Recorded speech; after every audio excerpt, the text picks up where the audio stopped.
नमस्कार मु राजेश्वर पात्र शारदीय दुर्गा पूजा उपलक्षे आपण मानकु हार्दिक अभिनंदन और शुभेच्छा जनावुछि।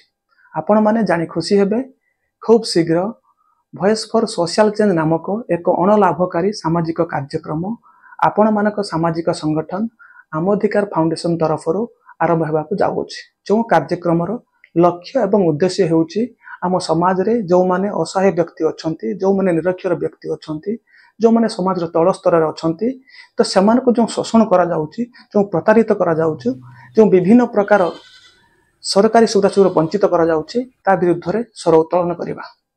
जेमिति कि आपण मानकर धरा जाऊ अधिक बयस हो जाइछि मात्र आपण माने भत्ता पाई पारु नाहंती, चाଳ छपर घरटी अछि मात्र आपण आवास योजना घर मिलु नाही, आपण दिन मजूरी हिसाब कार्य करूचंती, आपणकर जमी बाड़ी कम अछि मात्र आपणकर राशन कार्ड हे पारु नाही, आपणकर विभिन्न योग्यता थाई मध्ये विभिन्न प्रकार सरकारी प्रमाण पत्र पाइबारु वंचित रहउचंती।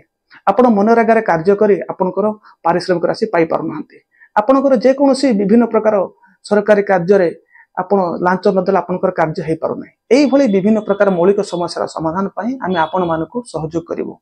एही कार्यक्रम रे खाली आमे जो अंशग्रहण करिवो ताहा नुहे, एही कार्यक्रम रे आमे आपण मानक मध्य शामिल पाई मध्य सुयोग देबो। आपण माने निजर व निज अंचल जो मौलिक समस्या गुडी रहिछि सेही समस्या संपर्कित वीडियो उत्तोलन करिवा सहित निजर मतामत हमको व्हाट्सएप जरिया रे पठाइले आमे आपनकर समस्या को सामाजिक गणमाध्यम प्रकाश करने सहित सरकार को माध्यम किभली भाव में आपणकर समस्या समाधान हो पारिबो आमे निश्चित भाव में चेष्टा जारी रखिबो। आशा करूची आपण माने निश्चित भाव में सचेतन हेबे एवं निजर एवं निज अंचल समस्या समाधान निमंते आम सहित आपण माने जोड़ी हेबे। रहुची, धन्यवाद।